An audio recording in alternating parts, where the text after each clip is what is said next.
Hello and everyone, and welcome to 2016 in Review. I'm your host from the Business Made Easy show, Fiona, and I've got some fabulous people joining me today who have all been guests on my Business Made Easy show. And what we're going to do is going to look at my top things that I review at the end of every year, just to make sure that I'm stopping the stuff that's not working for me and I'm starting stuff that is working, and I'm taking through all the good stuff from this year that I know is working into next year. So it's a great time to just do some reflection. So that's what we're going to do, and we're going to follow my system strategic approach because that's my strength and that's how I love to help people. So I'm just going to share my screen with everybody so that you can come across and view with me now.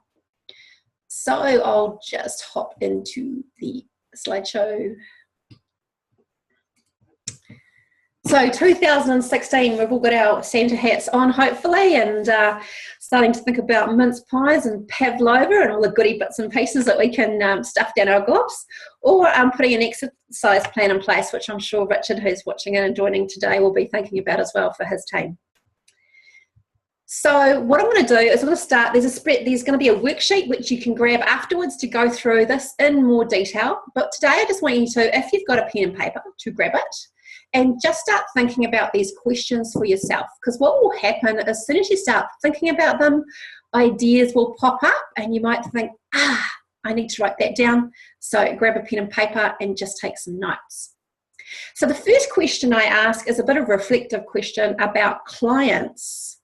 So who was my absolute favorite client, or maybe it's a type of client for those who are selling a product? So start to get some juicy details into what makes them your favorite client. Now, was it something like when you rocked up, they had your coffee just the way you liked it, ready for you? Was it that they paid on time? Well, that's kind of a given. Most of us want that, right? Was it that they referred you great clients?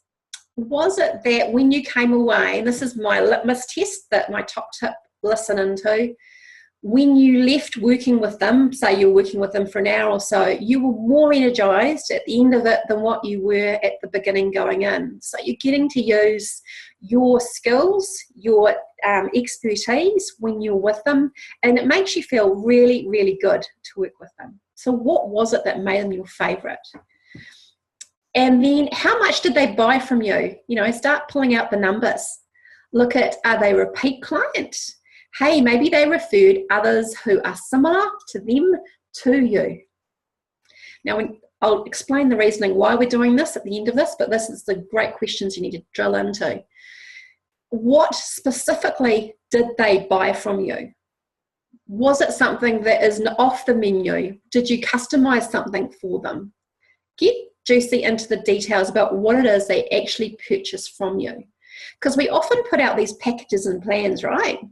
But then we meet that person and you realize you can actually niche and maybe customize something to make it fit for that person. So what was it they bought from you?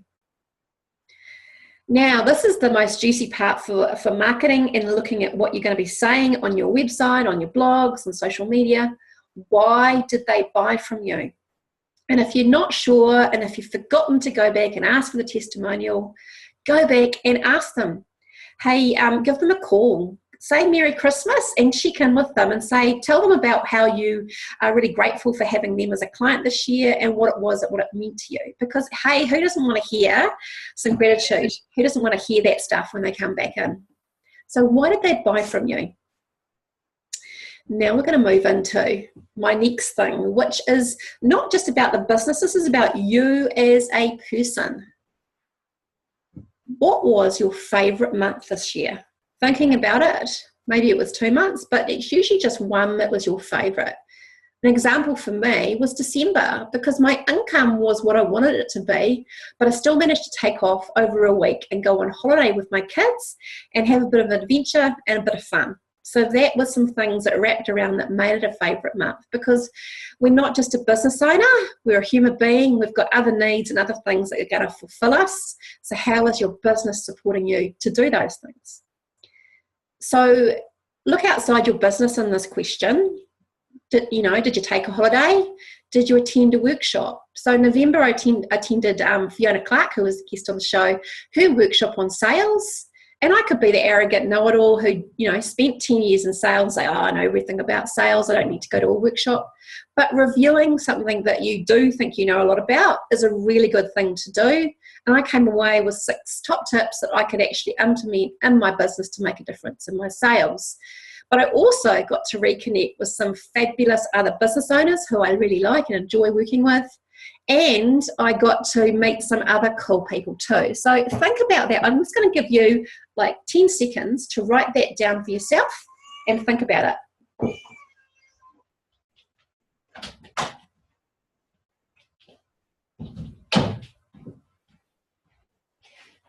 If you've got any questions, do feel free to type them into the comment section too as we're going through. If there's anything I'm saying that's not clear, because the way I think about the world and the way I communicate is sometimes different from those of us who are listening in. So, if you do have something that you can think of, do type it in too to this question. I'd love to hear your answers. Right. Maybe it was you launched a new product or service, or my favourite, you outsourced or delegated something off your to-do list. I'm sure Nadia, that's how she makes, that's how her business runs, is people outsource things to her. Then we're going to get into some detail. So thinking about those products or services, this is where you probably need to go into your Xero or your MYOB, your accounting package, and run some numbers. So what was your top selling product or service or package, depending on what you sell and how you sell things? Actually get real, because we can often kind of, favour something that we find was fun, but we weren't selling a lot of it, but maybe that was a fun thing for us to sell or a client to work with. But what do we actually sell? Know your numbers. Sarah Thompson, who was a guest on the show this year, she is in part of my mastermind posse, which we meet weekly, and she's really got me to get a lot more clarity this year around knowing what I'm actually selling, and that is a big key one you need to think about. So top 3, the power of 3 is pretty cool, because our brains can handle 3 things in the front of our mind. If I gave you a list of 10 or 5, you'd start to wobble off and get bored and lose track. Top 3 should be manageable. Then this is my favourite, because I love learning new stuff, so this really lights me up. But the thing about learning new stuff, one of my 3 best learnings for this year, the thing about learning is that you should be able to incorporate these things into your business. Now, that can be reading a book, like I read, some stuff by Brené Brown, one of my favourite authors. I read Barbara Stanny's book about money. I read a whole bunch of diverse kind of books, which are not all completely business related, but they did have things that I have incorporated into my business. So if you're learning and growing, your business will start to reflect those things. So for me, as I said, knowing my numbers, that's something that I've started incorporating in, and looking at my profit and loss, probably every fortnight now, whereas before I didn't really understand how it worked and what I needed to look at. So what have you put into your business this year? This is where kind of stopping, actually doing the reflection. You start to look at what you've done and start to acknowledge yourself for what you have achieved, because it's really, really easy to look at what you should have done and what you could have done and what you haven't done. But it's really important to acknowledge what you have done. And as I said, incorporating your learnings into your business. So the areas that you want to think about are money, your systems, your sales processes. Maybe you've taken on a new team and you've had to upskill them or provide them with a manual or induction. Maybe you've outsourced to somebody and you've had to learn how to outsource well, because if you do it wrong, it can be really painful, cost you a lot of money. You do it badly. So what have you learned? Because the so-called failures, I don't call them failures, I call them learnings, are often the places that you get the most growth in your business and yourself as a person, right? Next. So as a business owner, we wear lots and lots of different hats. And often those hats we're wearing might be marketing or sales or induction or marketing or finance, systems, all those different hats that we wear, and we juggle them often each day. and we have lots of tasks on those lists. So, for example, under finance, maybe you do all the invoicing, maybe you chase up the money and the debtors, maybe you send all the invoices out and reconcile the bank accounts. What are those things that you're doing, the details that you really, really, if you picked one of those hats, like say finance, that you really, really don't like to do?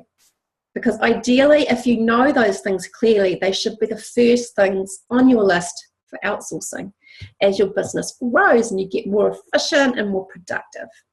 So think about those least favourite tasks on your to-do lists. I'll just give you a wee tiny break to think about that.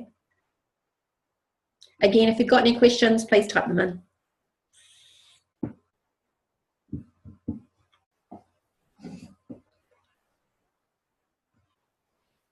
Right, next. So we are human beings. We live lives and we have family and friends and other things that we're doing outside of our businesses. And the big question I ask myself is, how has my work life for the year, how has that time allowed me to do other things in my life goals? So for me, I'm quite creative and I'm trying to write myself a novel. That's one of my life goals, is to produce this novel and get it published. So how do I make sure that I have enough time with all those different hats I'm wearing outside of business, like being a mum, being a wife, being a friend, daughter, sister, etc.? How do I make sure that I get to have my other things fitting into my life? So there's 4 options here. Hey, perfectly, I've got it sorted. There's not too many people I've met who have that. They can tick off their list. Number 2, could do with some adjustments for next year. Like maybe you've acknowledged a few things that aren't working for you. If you look at those big goals of yourself for yourself and the things that that make you happy and make you a well-rounded person who brings energy back into your business and back into your relationships, it means that you've got your own tank filled up. You put the life oxygen mask on yourself first. So what are the adjustments that you might need to make for next year to make sure that those things that are on your list actually get scheduled in, get made a priority? Because our health really, number 3, sliding backwards and my health is suffering. I've had moments of that this year and I'm working with a health coach now to really help me focus back on that, because I notice when I don't have my health, I don't have anything else, and we need to take care of ourselves. And then, if you're at the far end of the spectrum, your family and friends have forgotten what you look like because you're so deep in the work, you don't take time to connect with people. And often we have started our businesses to try and get more time back for our family and friends. So think about that. Rate yourself now on a 1 to 4. Where are you sitting? Have a think about that.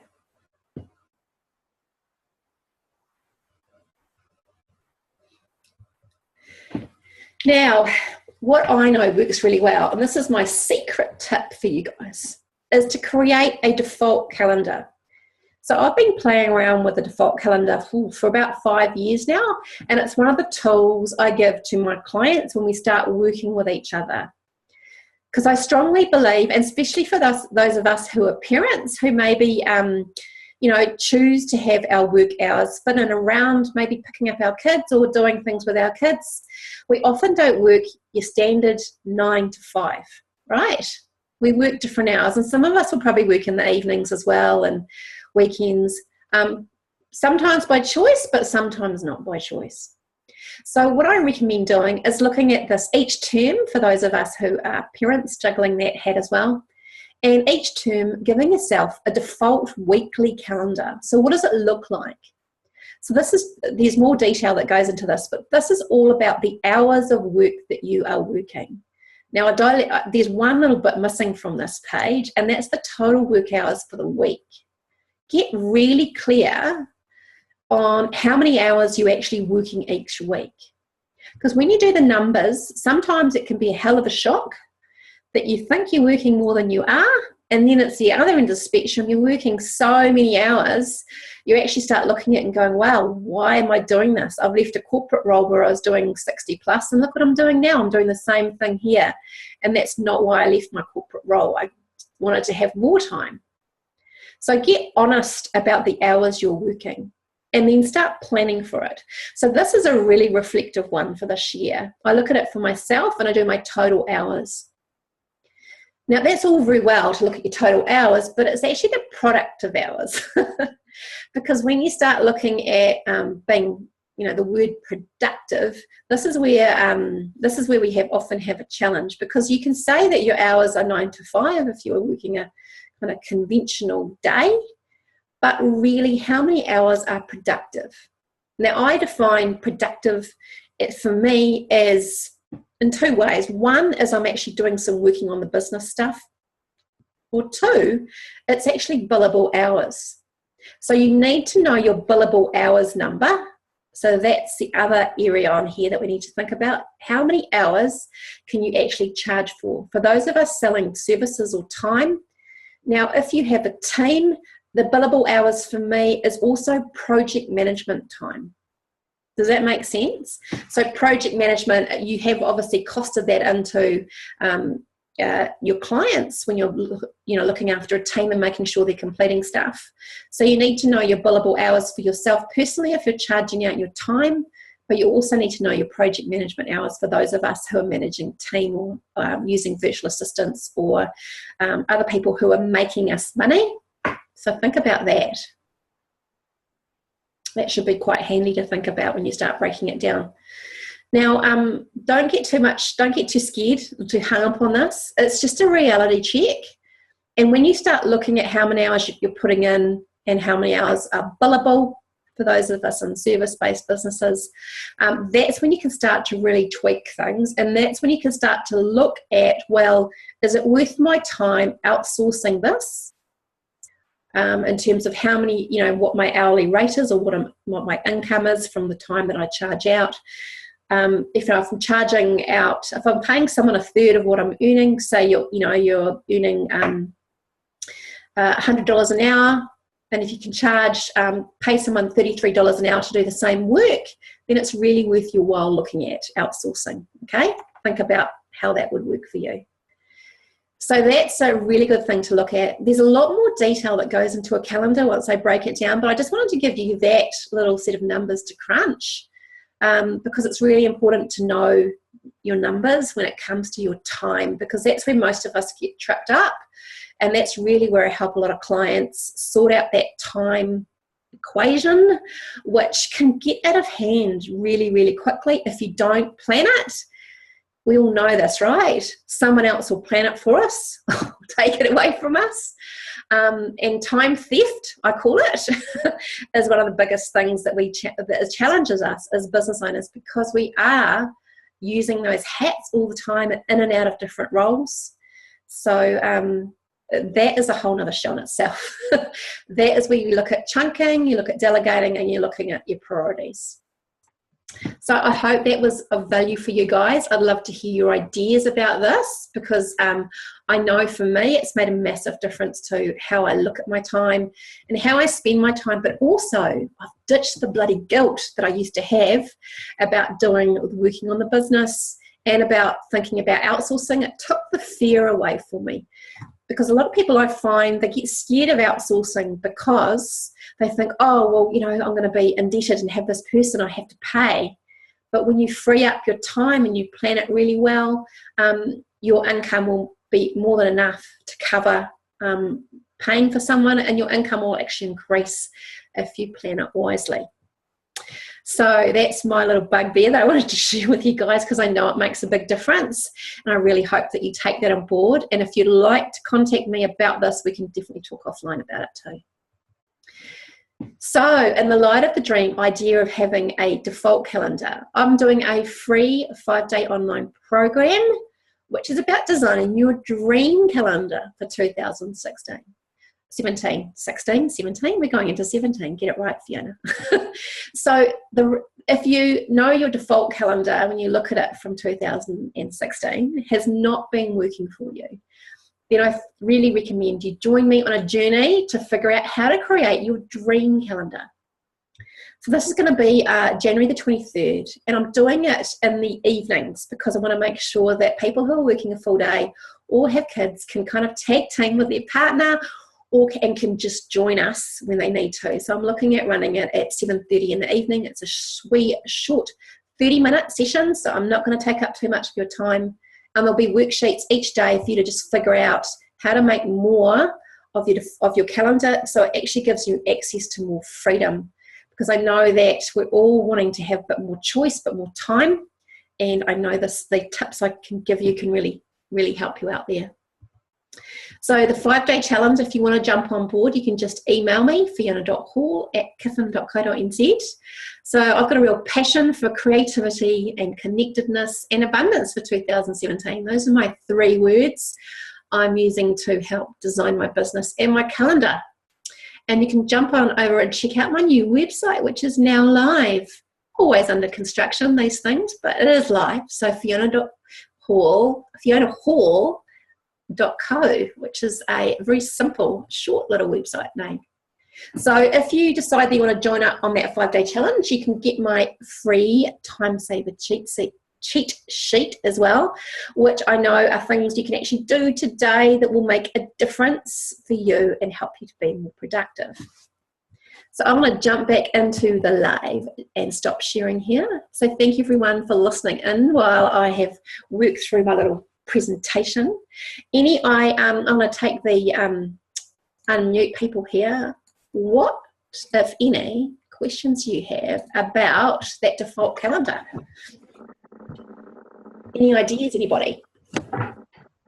I love it because one of the things that I've been doing is looking at starting at like 4:30 in the morning, and then I work better in the mornings. I can do about 5 times more work in the mornings than I can any other time of the night or the day. And then looking at finishing at like 3. Cool. Or 2:30. That's the aim. Whether that's going to happen or not, I don't know. But one of the things I also find hard about that is that my VA works to 9 p.m. And so we're looking at maybe changing that a little bit and getting it to do smaller hours. So more in my timing. Yeah. Because that's the biggest issue I have is that, if he finishes at 9, then I feel like I need to be around a little bit more than normal. Yeah. And also finish anything that needs to be done. So. Yeah. That's a good point. Like when you're managing a team, it's like having your own default calendar. It obviously has to sync so that when you're working with people, so that's all about the project management. It's about the communication channels. It's about, obviously you use Trello. Do you use one of those? You use Teamwork Live, don't you, or Teamwork? We use both. Yeah. It depends on who we're working with. But Teamwork is our main one that we use for timings. Yeah. Working class clients. Yeah. Cool. The when you work, like Sarah, you probably find that too, like when you've got people you're outsourcing to, that communication channel is really key as well, isn't it? Just making sure that they know that you're actually not available.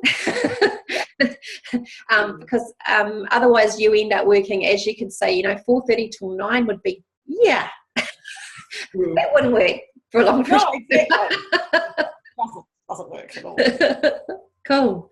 And what did you guys think about the idea of looking at your time and your productive time and your billable time? Very good. Yeah. Yeah. In businesses like ours, there's a lot of management time. Yes. And then there's billable time, which is actually quite different. Yes, it is. And carving it out and looking at project management time is something that I was really gifted when I first started in business. I had 2 people who, I was pregnant, so I had to hand over this massive project for a manual for a large company to them. And they taught me how to incorporate and put me through a spreadsheet to help me incorporate project management time and how much percentage it would be of a project for working, for managing, overseeing it. So I was really, really lucky that I got that training my first year of business. And I think it's really means that my quoting, I've never ever gone over in my quotes. Because I really understand about how to build that into my quotes. Good. Yeah. That's cool. Yeah, it makes a massive difference. It's really good fun. Now, the other learnings I wanted to talk about really was the collaboration, because that's what I've noticed with the people who are in the team, is that having that, hello, welcome in, nice to see you, the people you have that you share with, you can connect with. It's so important to have people you can check in with, and I call them biz besties. So if you don't have your own little mastermind group, I highly recommend finding someone who does fit that need. Now, there's a whole kind of, you have to do that well. It has to be people who have the same mindset as you. I kind of recommend that if you're a service-based businesses, you stick together. If you're a product-based businesses, you would stick together, because there's a different way of looking and different way of working in terms of collaborating and sharing knowledge. Also, people who probably maybe even have a strategic business coach in the background or have been through some coaching before, so they understand about commitment, and they understand kind of the methodology around working together. The mastermind thing I also think really works well for those of us who have a home office, who often work remotely, and we need that little bit of check-in, accountability and connection. I think that works really well. Have you guys involved with masterminds or group training at the moment? Yes, Donna Jones. Yeah, of course. Yeah. And Kimberly, you're in a group mastermind, aren't you?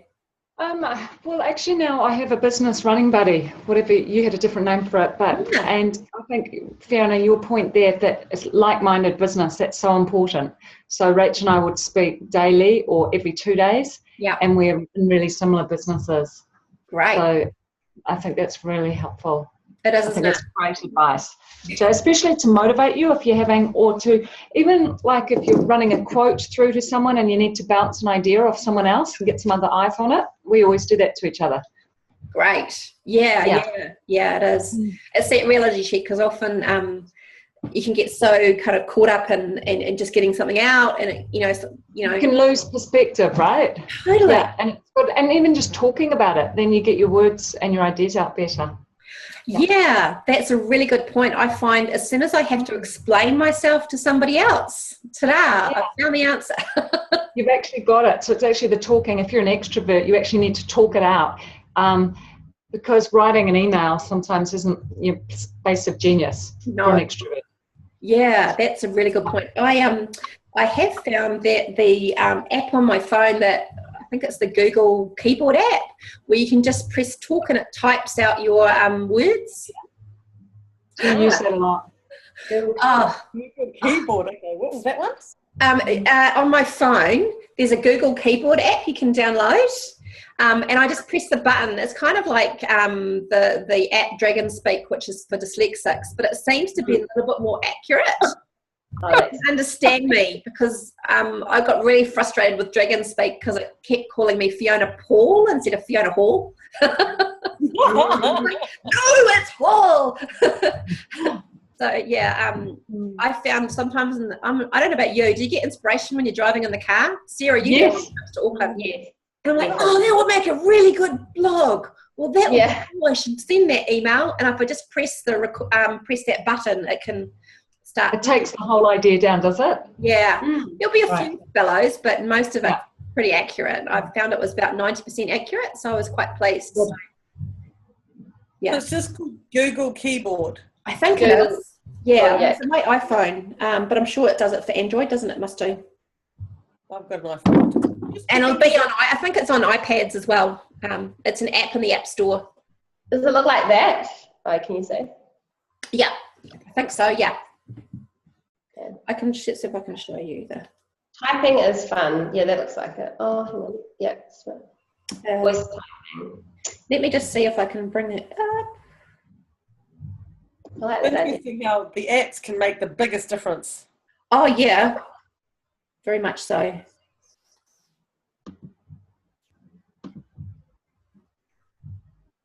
I go into writing an email. Yeah. So yeah, grab that. Makes your life a lot easier for those of us who use lots of travelling around in cars, especially in Auckland when you're stuck in traffic. So thank you to all of you for jumping on and joining me, especially that Business Made Easy people I've interviewed today this year, and Nadia and Kate and Kimberly and Rich. I really appreciated you taking your time out and sharing your wealth of knowledge with all the listeners. And in February, I'm going to be having a little party for the Business Made Easy people. I'm actually going to be organising a quite cool event. I want to get everyone together because I think there's some awesome people that I'd love to connect together. I think it would be really fun. And I want to celebrate a year in the show. So I'll send you the details out for that because that should be lots of fun and a good way to network and connect with people because I think I miss networking. Networking's fun. Should be more of it. Cool. So I'm going to sign off for today unless there's any questions that you guys had out of my little PowerPoint presentation for looking at 2016. Actually, let's go around and just say, give me a takeaway from that. Is there something in there that you're going to be using? Sarah? Oh, on the spot. Oh, definitely that time thing. Like, I know that my homework for you is to think about the things that I hate and what I really love. Yeah. So now it's time to kind of start integrating that and thinking about that billable time per day. Awesome. Yeah. Nadia, how about you? For me, it's the calendar, definitely. Really going in, and I've got this big calendar on my computer. Yeah. But lots of colours, and then it gets overwhelming because I just ignore half of it because there's but I really like that, just putting in this time to this time and a break, this time to this time, and I'm like, okay. And then also making it allowable that I can finish work at 1 o'clock. I've done 6 o'clock. Yeah, why not? It's your business. Make it happen. Exactly. Hey, Rich, is there some stuff in there for your business model that you could pick out? Yeah, I think the and analysing your products, what works, what doesn't work, and that sort of client avatar. You know, what's the ideal client? What makes you wheels spin? Because when you find those people, they're when you're in your best flow. So if you can maximise those people and minimise the ones who are the energy vampires, you're just going to have a more flourishing business. So I think focusing on those rather than just taking everybody or all comers, I think is important. Yeah, very much so. Can really impact on whether you love your business or you want to run away and hide. Yeah. Hey, Kate, how did you find Fiona? I've been working while you've been doing this and listening to your questions, so I'm going to review your document. And there were quite a number of things I thought would be quite useful, but I just had to keep going to deliver on a deadline. So thank you. No worries. Kimberly. I like your reminder feed, just a reminder of just a review of what things need to go. So remembering that there's a plethora of business strategies, and there might be 20 that are possible, but only a few work for you. Yeah. And it's always good at the end of the year to work out, hey, well, these ones, I don't really enjoy and I don't get a lot of value out of it. So that can ditch, and in ditching it, I can replace it with this marketing aspect. Yeah. Or I can with this new habit, because I've got new habits like you. I want to create a book. So where's that time coming from? There are some habits, there are some things that need to drop for that time to become available. Yeah, that's a really good point. I think that good reminder. Can't just cram it in. No, there's only so many hours in the day. Yeah, only so many hours. Yeah, and part of that is what are you going to sacrifice if you are going to, because sometimes there is some sacrifice to fit some stuff in. So it can be saying no to people. Which